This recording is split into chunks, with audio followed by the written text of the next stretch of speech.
It's Real Fit Radio with B and J.LOU. If this is your first time listening, welcome. And if you're a returning listener, welcome back. Good morning, good afternoon, good evening. Building relationships is how you grow your income. Nobody was a self-made millionaire. I know it's somebody else that probably said that, but that was the way I said it. So I give credit to somebody else and myself for that. It's a combination. Oh, so did you make that up, or is that something that reads like that? No, I created that one from my own perspective. I'm sure someone else has said it, but that was my words. Okay. Everybody needs somebody, huh? Oh, yeah, no doubt. I caution, choose wisely who you have assist you with your dreams, visions, goals, passion, purpose. I feel definitely you have to be mindful of that, especially with this day and age being the way it is. So much information is being given into the world. You definitely have to have discernment, because everything that people say don't necessarily mean that it's going to work for you, even if it is good advice. You got to take what works for you specifically. Oh, great. It's Wednesday, which is our new record day now. That's just a part of getting better. And I would love for any of our listeners, if you have dealt with headaches, know somebody that's dealt with headaches, if you've ever heard of anything like seasonal headaches or daily tension headaches, cluster headaches. I've been reading about all kind of stuff. I'd love to know if you have some remedies, something that you may have tried or someone else tried that has something like this happen to them at some stage in their life. Maybe they're doing it now. I'd love to hear from you. So if anybody knows, sharing is caring. And also, you don't ask, you never know. You never know who might know or have some information that can help you, or maybe you have some information that can help somebody else. So yeah, you can always shoot us questions as well. So it's kind of different tonight because we started this conversation and I was like, oh, let's just save that and dive into it in the podcast. And you guys know that I usually just kind of come up with stuff on the whim. Lou does not know what we're talking about. So you still might be like, what are you talking about? But a couple of days ago, Lou and I were in the car. I don't even know how this came up, but we were talking about sexual attraction and being attracted to someone and how your imagination can, kind of go off and you start thinking about how it would be if you and that person were together and not in relationship. We're talking about sex. This is like, I think grown-ups listen to us anyway, but this is like going to be an interesting topic. But we were talking about like when you look at somebody and you're sexually attracted to them, you might begin to fantasize or think about like, oh, I wonder what that would be like versus how it actually is if you guys do end up doing something together. And how I feel like the expectation for women to perform is greater than men. I was saying to Lou, I'm like, guys have an easy job. And I'm trying to say this to where it's not the most crazy way, but it's just like you're doing the motion, you're bringing your tool to the party. And it's like, I'm going to give you this. As to where women, it's more so it's sexualized, where it's different positions and oral sex. So you got to look good. Can you spread eagle? Whatever it is. It's all this stuff.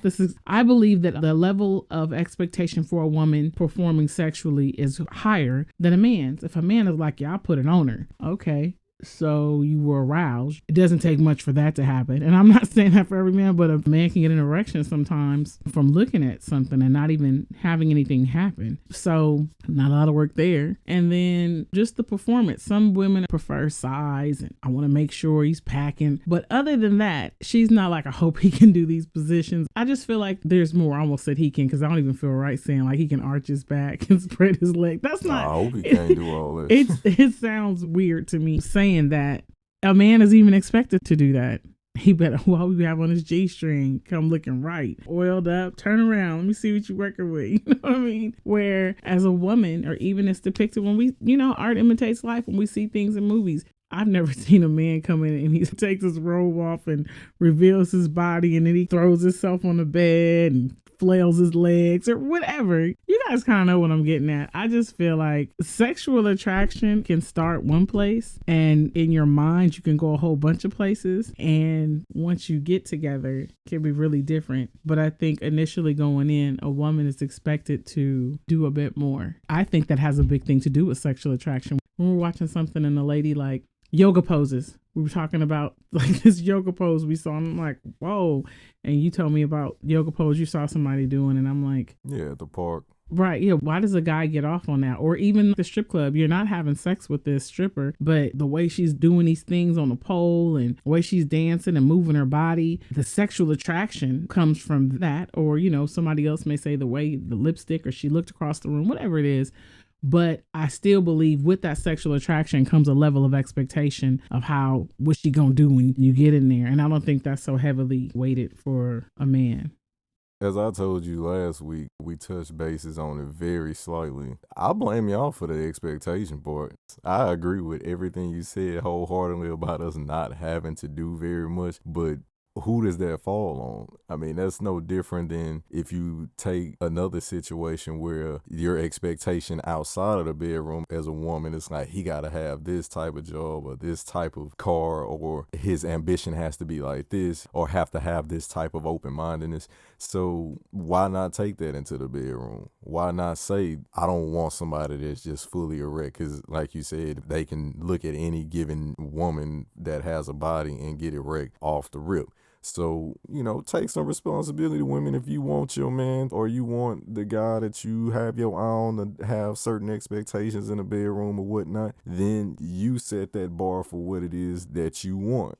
That's what we do. We come out the rip like, ooh, I want this. Or we're very verbal with that particular thing. I mean, hell, I wish we was that verbal in every other area. But for sex-wise, you would never have an issue with a guy telling you what he wants in that subject. For as the sexual attractiveness part, I think that works both ways, where a woman can be sexually attracted to a guy by seeing him, and vice versa. A man is sexually attracted to a woman by seeing him. But I'll tell you firsthand, being young, where my mind was like, oh yeah, she fine, man, I'll knock her out the box or whatever the case may be. And no matter what she was mentally, it still didn't matter.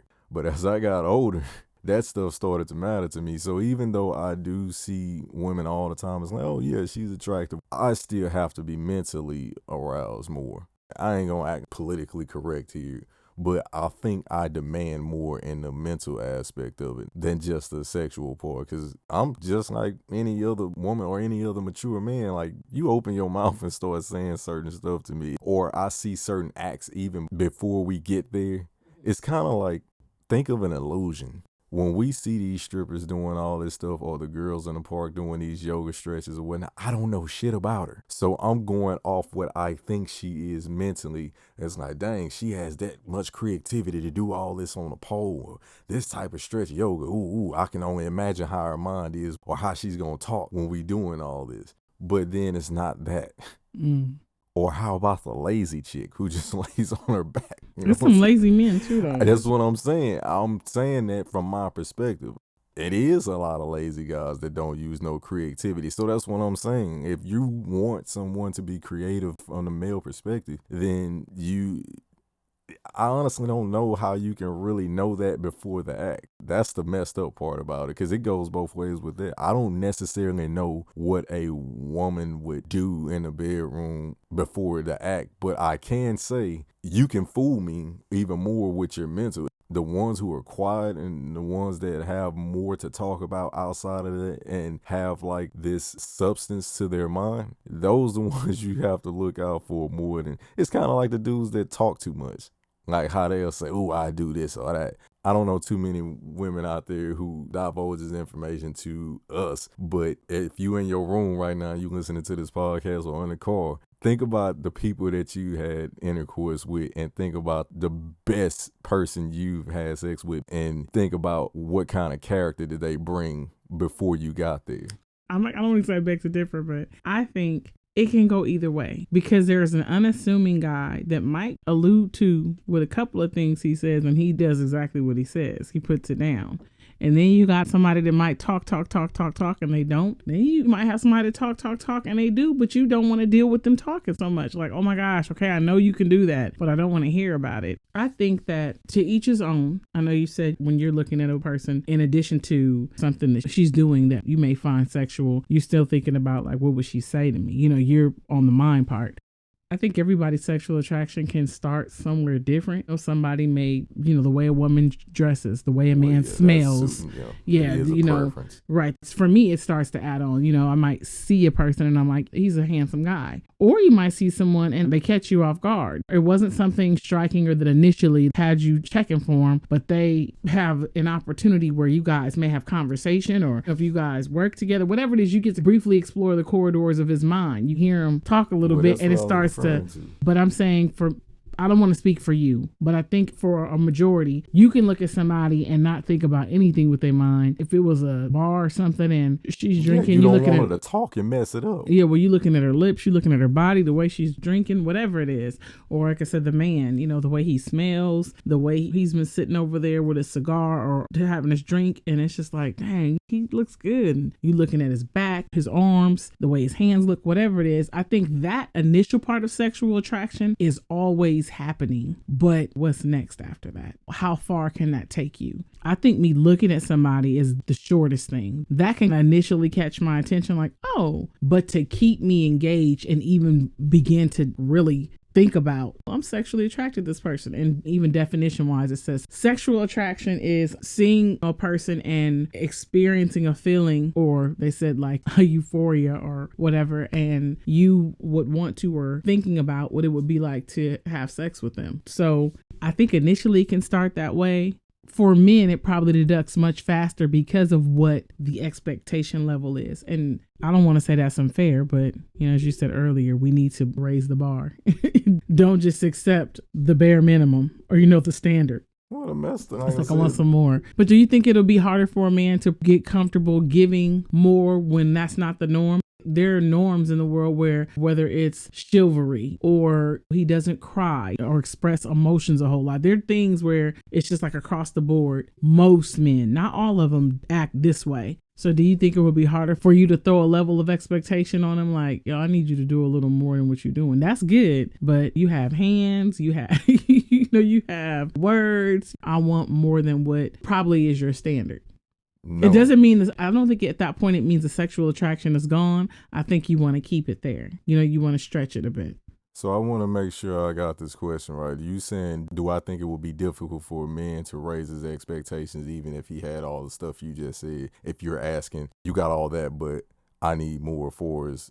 Yeah, I want you to do a little more. No, it's not. So I'm just making this up. If a woman told her guy, I want to see you be sexy sometimes, have your shirt off or walk around like that. I like the silky boxers, or she might have underwear that she wants him to wear. Do you think that I could do that? Yes and no. No, because here's what I've learned. Men will pretty much do 100% of everything, barring their moral standards, anything it takes to get that specific woman. Mm. So we always talk about dudes will buy CDs of artists they don't even like just to make sure that they can grab the girl because they know that the girl likes that album or that particular artist. Mm-hmm. So if they're doing stuff like that, and the more that group of women is doing that, it'll raise the expectation. Flip that on the other side, like how we say the IG girls always half naked. They only do that because they know what kind of attraction to get. But if every man said, you know what, screw that shit. We ain't liking none of these girls that got all that. We want the ones that got the capri pants and got sweatpants on or whatnot and rocking Timberland boots or whatever the perception is or expectation is they want to see for the new trend or whatnot. Women wouldn't be dressing or wearing what they wearing all the time. So it's the standard that you set. If more women said, I'm not doing XYZ because I demand this, you might get some blowback at first. Like, man, you got me. I ain't doing all that shit. You want me to wear what kind of drawers? You want me to do what? You want me to put oil on my chest? What? Yeah, you'll get some blowback initially. But if they begin to see, let's say, hypothetically speaking, that male breaks up with his girl because his girl's like, man, I do all this stuff for him and he don't do anything for me. So we just had a tiff and we kind of took a break. And some months go by, even some years go by. It won't even take years, but some months go by and he gets to seeing that as something that is an ongoing thing that women are saying they demanding more of them in. Oh, he'll do it. So it would have to be like a full out, we want change. Well, no, not necessarily. Change. It's just like I said, because you said as he gets to see it. Because I think I'm not going to say nobody wants to be the first, but I think it pretty much boils down to, like you said, the strength of the relationship and the communication where she's saying it and how willing is he to adhere to her request. Like, okay. And most times you got to be honest with that. You can tell in other areas of your spouse that they're not creative or open-minded. That's what I'm saying. When you're having just a regular conversation, even if it's not sexual, like if a man is already open-minded and having conversations about a plethora of things, he's more apt, if he wasn't doing those things and you brought it to his attention, he's not the one that has to see it done first. He just didn't know that's what you wanted, like in terms of, or maybe he wasn't thinking about, well, let me be creative and do this more. Like that might have been something that he didn't think was sexy or that would be arousing to his spouse.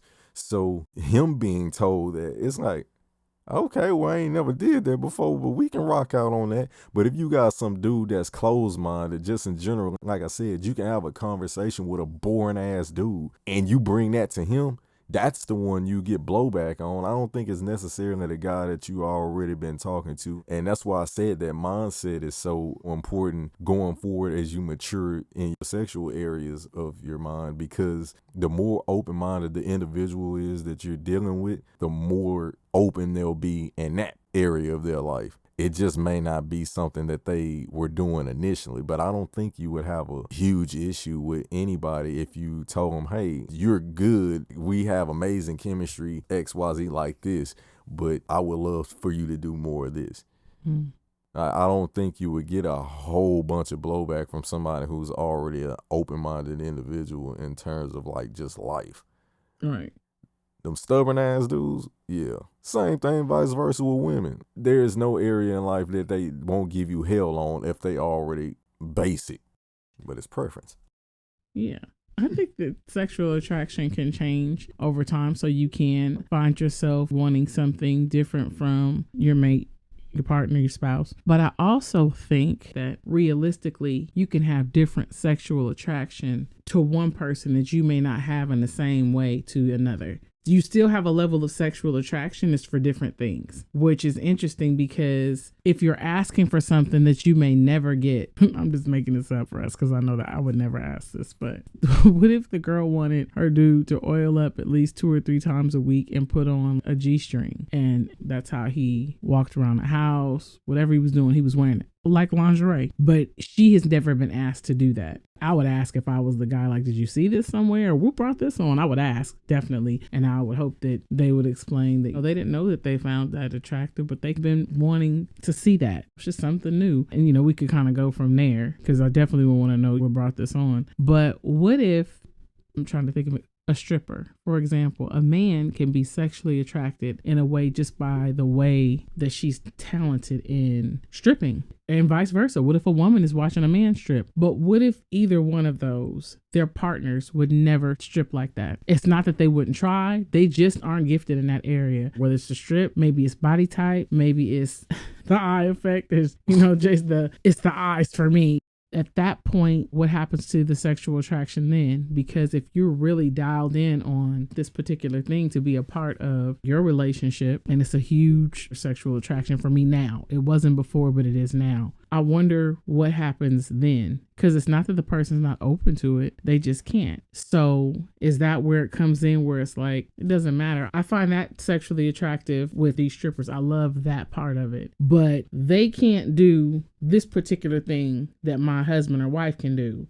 And my husband or wife can't do what the strippers can do. Does that make sense to you, what I'm saying? Yeah, I mean, at that point, you have to be honest in what you really want and desire in terms of that, because that's impossible for the most part. And I never like to really use the word impossible, but that's impossible. You're asking somebody to do something that's not their field or not their skill set. I'm asking too much of you. It's one thing to say you want them to try it or you want them to do it, and that's just something you want to explore, and they try it. But to put that type of demand on somebody saying you got to do it like that, I can't expect somebody to be moving around and y'all ain't even the same body type. At some point before this actually became something, well, it wasn't what I was thinking that was sexually attractive, but now all of a sudden it is. You had that attraction to that type before. It ain't just come by osmosis that all of a sudden you found that attractive. Or you think they knew all along? Nah, you did. At some point you did know that you wanted that type of shit, that type of movement. Ain't no,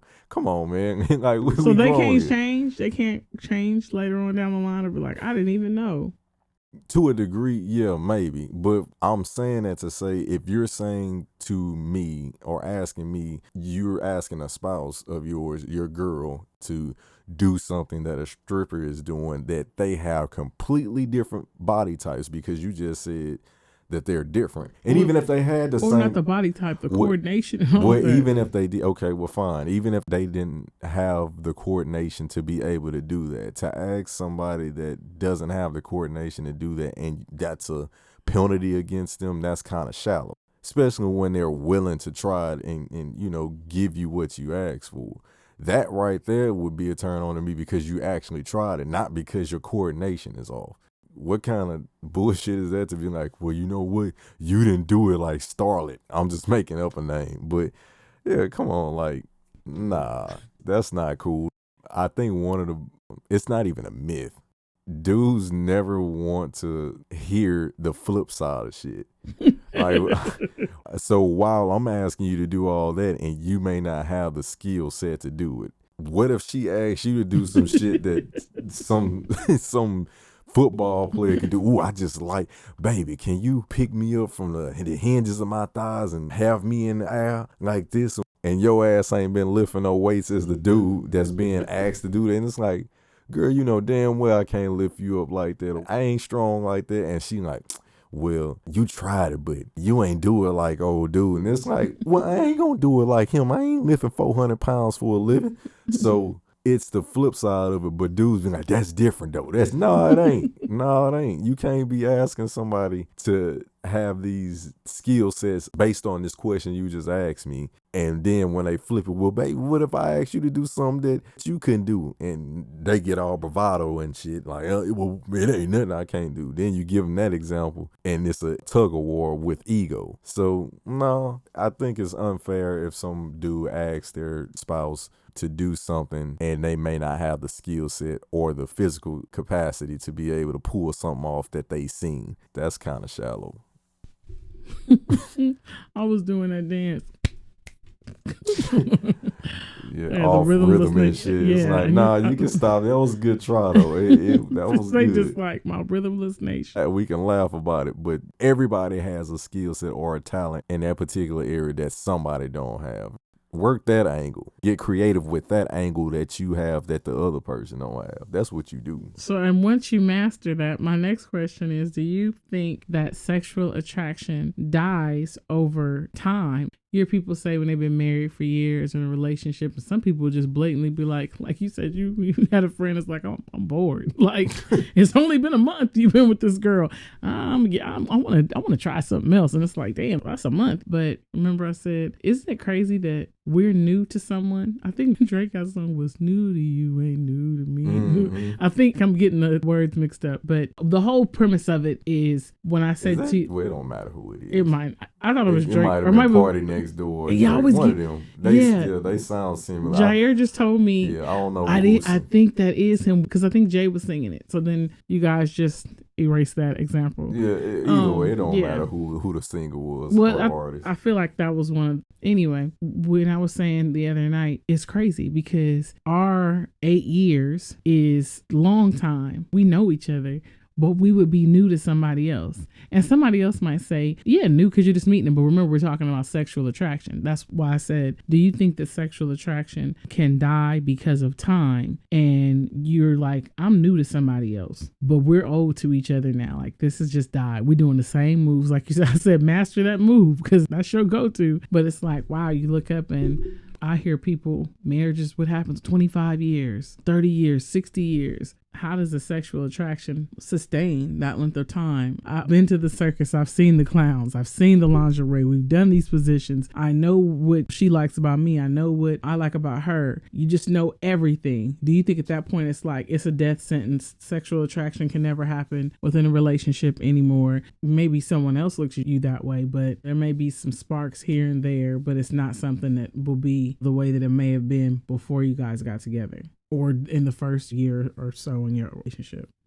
I think it's a couple of ways to answer that. It can, and one of the ways it could is somebody gets lazy. Mm-hmm.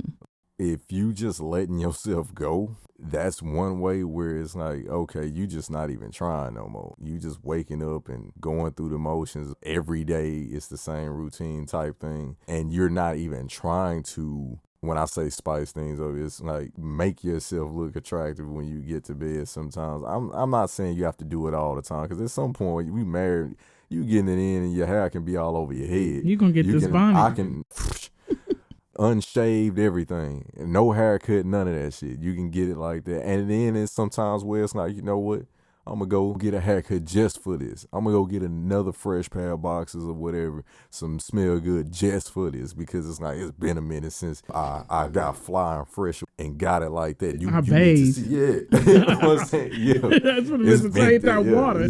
Shit, I ain't never had no warm water in about a week. Like, let's do it like that. Like, I mean, I'm exaggerating, people. I don't go a week without showering, but y'all get my point. So that's one way I believe it could get dull, because just the intensity in terms of not really paying attention to the person, because it's like they ain't going nowhere, I'm married to them. Like, that's the worst attitude to have. I think the other part is it just depends on what you were there from the start. Now, you can be working out and all that stuff, and this is where the maturity come into place. I don't care how much you work out, you're going to get old. And there's been different times where I've discussed this or had this come up where I said you're going to get old, the muscles won't sit on the skin the same way they did at 20 or 30 or whatever the case may be. So I think if you went into the relationship and you guys got married because of a physical concept, then I think it can get dull that way if you was just sold out on that particular part, because there's nothing you can do about that. Like, you can only keep that up for so long. Like, I've seen some good looking 60-year-old women and 50-year-old. Yeah, you can keep it up, but I'm saying, like, these 20-year-olds, like, even with the 60-year-old woman, she ain't gonna be able to bust her back out the way the 20-year-old is. So it's just certain things that change. I think what keeps the intensity when it ain't about being lazy, it's more or less the evolving mind. Again, the maturity of the mindset. As you're talking and having these different conversations, you get old as a man, you get turned on just by her talking about money a certain type of way. Shit, it's like, ooh, she talking about business moves and this, that, and other. And again, this is preference. Some people get turned on from different things, but me, when I'm having a conversation and just hearing the wittiness sometimes from you is just like, ooh, spicy. Mm-hmm. So, you know what I'm saying? It's just, I think it just depends, but overall, I think it can die just based off laziness and getting into repetition. And the other thing I wanted to add too, I forgot about, is if you allow life to get in the way so much. When you're going to work, you're coming home, you have the tendency of allowing outside sources to come into your relationship. And it's kind of hard to break up the two. The difference between you going and go get a new chick or whatnot, they ain't got to deal with that. When you going to them, or vice versa, when you're going to talk to your boo thing that you ain't married to, you can go chop it up with him or her, and y'all ain't talking about nothing. You just getting it in because it's nothing else that has to be discussed, because that's all it is. But I think when you start involving like finances, if you have kids, those things can take a toll on it, and your mind will be somewhere else as opposed to focusing on that particular part of your relationship. So that can take a toll too if you're not cognizant of it.